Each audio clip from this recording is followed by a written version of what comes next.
Estos dos modos se llaman modo hacer y modo ser.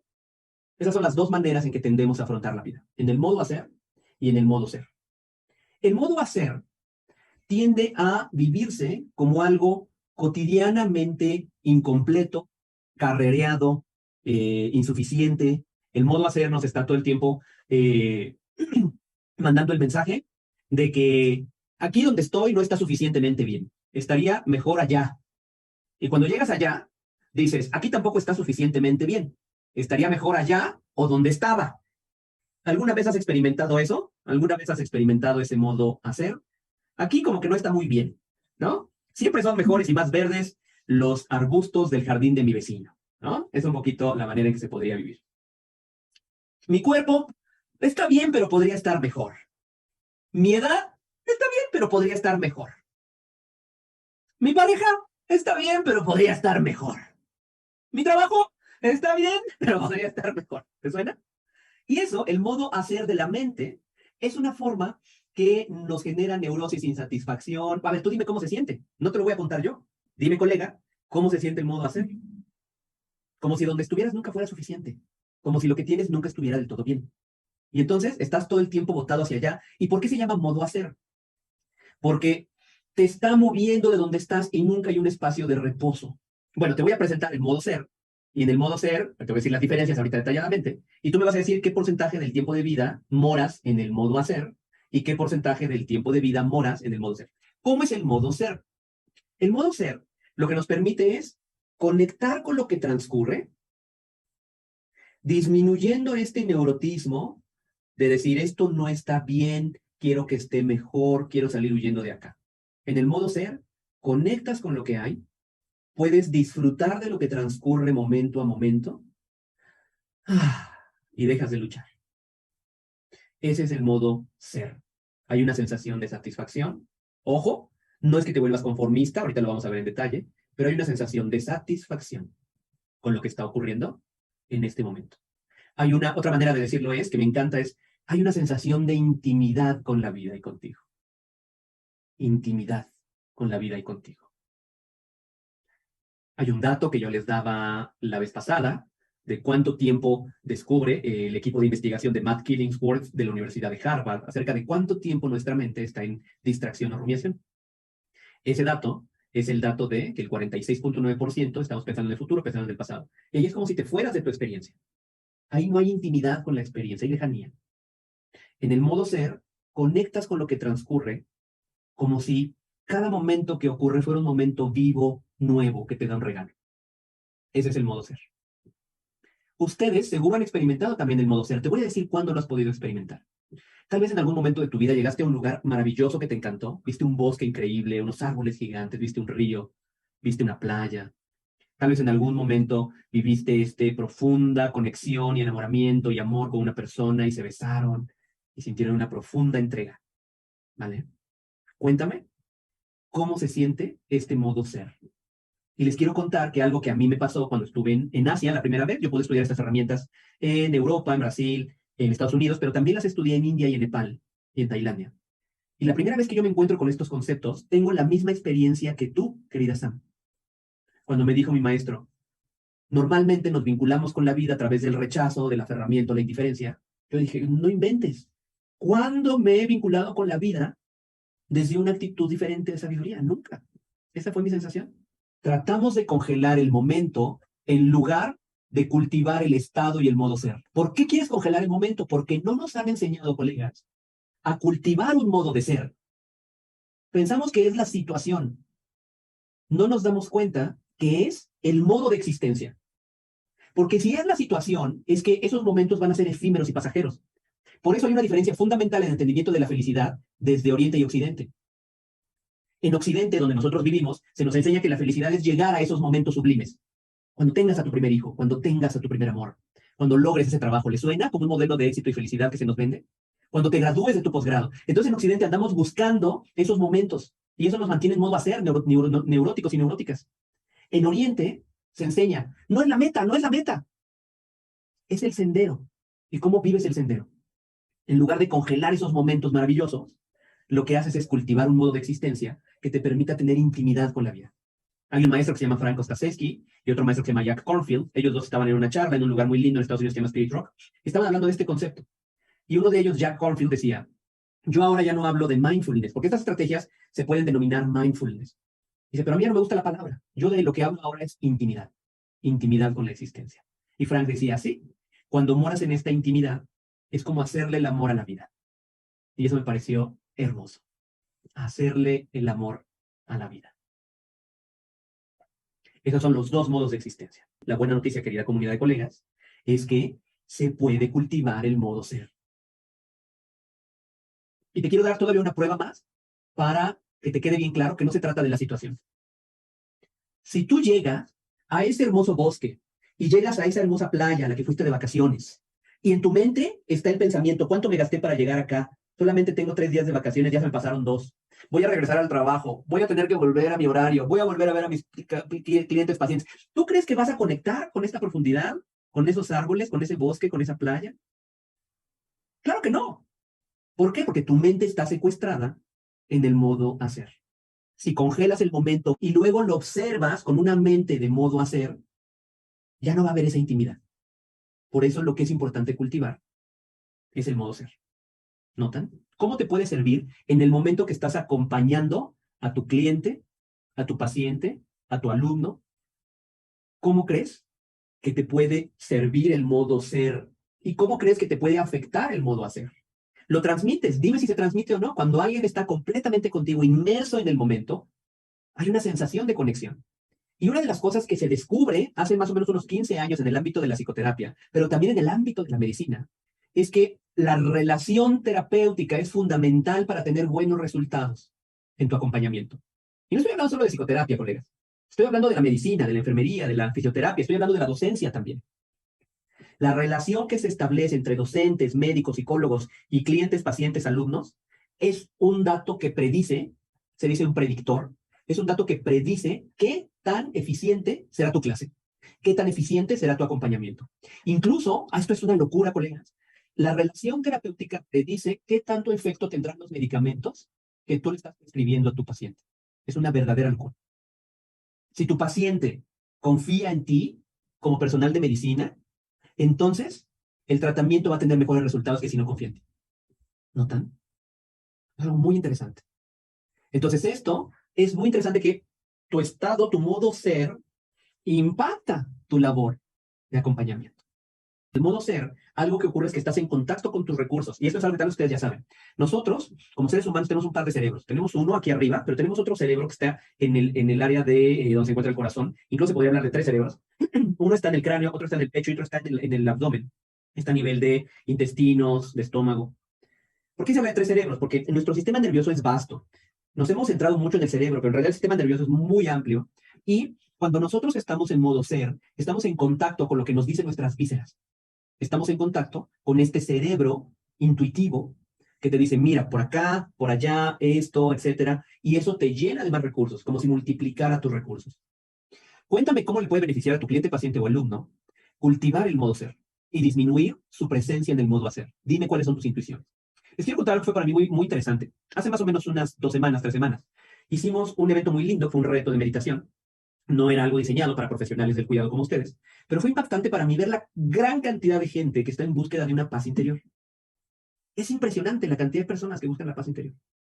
Y cuando nosotros buscamos la paz interior, normalmente tenemos un error conceptual. Nuestro error conceptual es que queremos lograr la paz interior cambiando variables externas. Ustedes ya lo saben, colegas. No hay manera de lograr la paz interior solamente cambiando variables externas. Se tiene que trabajar en un doble aproximación. Transformar variables externas y transformar variables internas.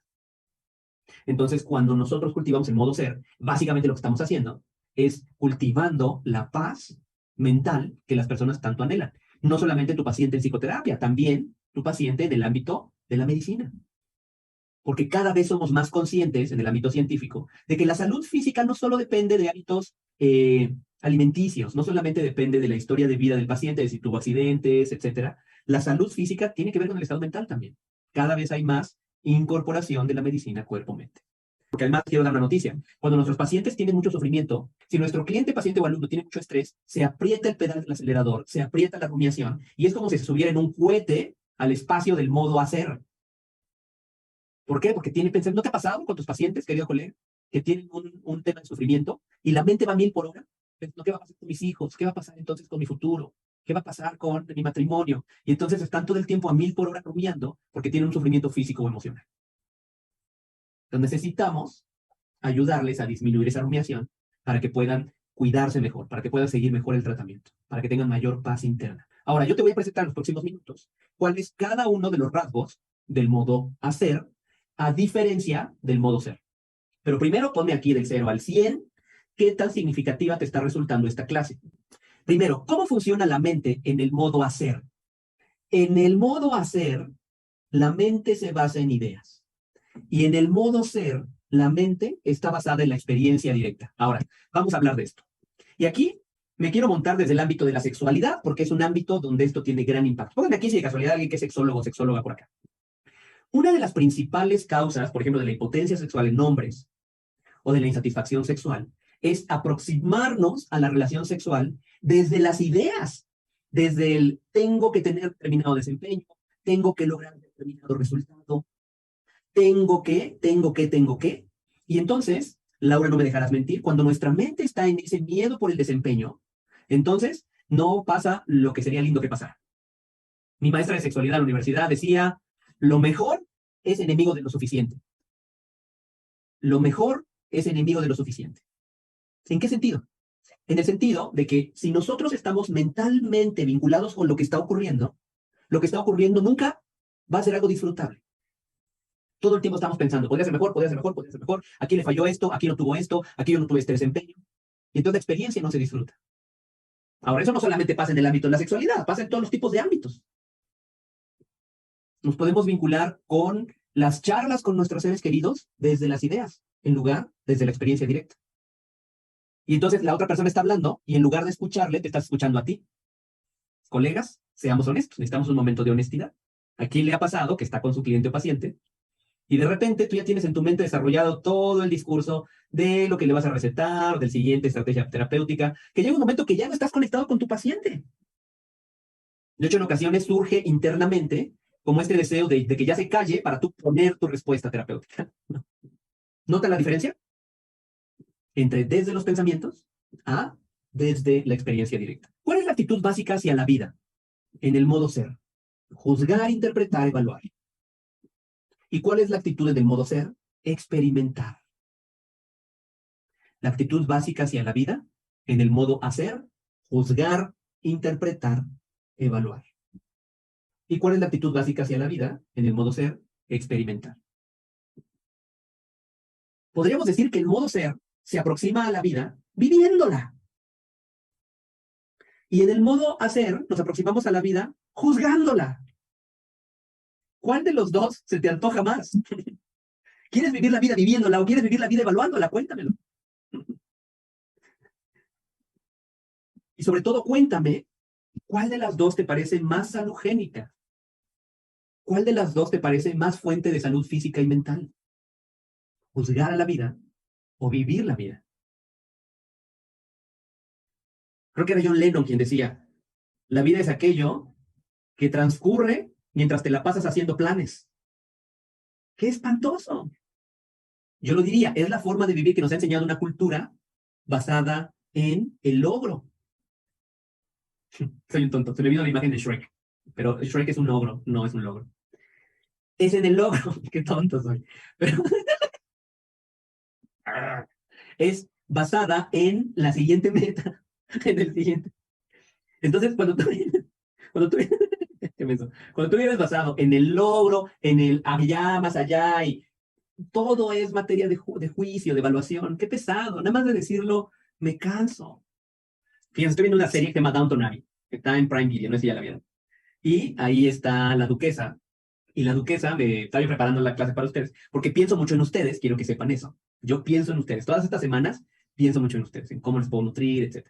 Y entonces estaba pensando y dije, la duquesa vive en el modo hacer, todo el tiempo está juzgando. Y no solamente es cansado para ella, sino que estar a su lado debe ser cansadísimo. Cuéntame, si tú has estado junto a alguien que se la pasa todo el tiempo enjuiciando.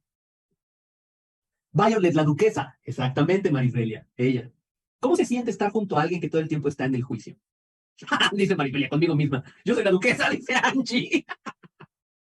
Es la muerte, Mariela, sí, es horrible. Es estresante. Te da miedo levantar la cuchara porque la vas a levantar demasiado. Te da miedo masticar porque vas a masticar demasiado duro. Listo. Ahora, ¿qué más en estos modos? En el modo hacer, el objetivo principal es huir del malestar. En el modo hacer, el objetivo principal es huir del malestar. En el modo ser, el objetivo principal es apertura a la experiencia. En el modo hacer, el objetivo principal es huir del malestar. En el modo ser, el objetivo principal es apertura a la experiencia. En el modo ser, la apertura a la experiencia es lo que prima, lo que está presente, en lugar de buscar todo el tiempo huir del malestar. Mira, cuando estamos huyendo del malestar todo el tiempo, surge algo que se llama resistencia. Resistencia. La resistencia se puede definir como querer que lo que está ocurriendo sea diferente a como es. Eso es la resistencia. Querer que lo que está ocurriendo sea diferente a como es. Cuando nosotros tenemos resistencia, aumenta nuestro sufrimiento. Es una fórmula que intuye un maestro que se llama Shinzen Jung, y él dice, la cantidad de sufrimiento que tenemos en la vida es igual a la cantidad de dolor propio de la vida multiplicada por la cantidad de resistencia que oponemos. Te los voy a explicar. La vida tiene un dolor propio. El dolor es parte de la vida humana porque es un sistema de supervivencia. Si a nosotros nos cae un yunque de 20 kilos en el pie y no sentimos dolor, dejamos el pie ahí debajo del yunque y al rato ya no andamos con pie. Pero la vida tiene un dolor inevitable. Nos vamos a enfermar, vamos a envejecer, es natural. Pero la resistencia es todo este proceso de modo hacer que enjuicia, evalúa, descalifica, genera todo un tema de yo por qué, la vida por qué es malo conmigo. Pero entonces, cuando tienes resistencia, multiplicas el sufrimiento. Voy a poner un ejemplo más serio. Cuando tenemos enfermedad crónica, la enfermedad crónica ya trae dolor por sí misma, pero la resistencia multiplica el sufrimiento de la enfermedad crónica. Personas que han atravesado por nuestro proceso de formación profesional nos han reportado cómo a partir de incorporar las estrategias de atención plena no reactiva, mindfulness, que han incorporado estrategias de autocompasión, han reducido la ingesta de antidepresivos, de analgésicos. ¿Por qué? Porque disminuye el sufrimiento propio de la enfermedad crónica. Personas con fibromialgia, personas con Parkinson. Una de nuestras más experimentadas facilitadoras del instituto vive con fibromialgia y ha aprendido a acompañarse amorosamente en la presencia de la enfermedad crónica. ¿Por qué? Porque se mueve del modo hacer al modo ser y disminuye de manera radical su sufrimiento. ¿Vale? Dice Claudia, si el punto es ver el sufrimiento con otros ojos, ¿cómo hacemos para verlo con otros ojos? No, el punto no es ver el sufrimiento con otros ojos. Creo que es algo que yo no he dicho en la clase.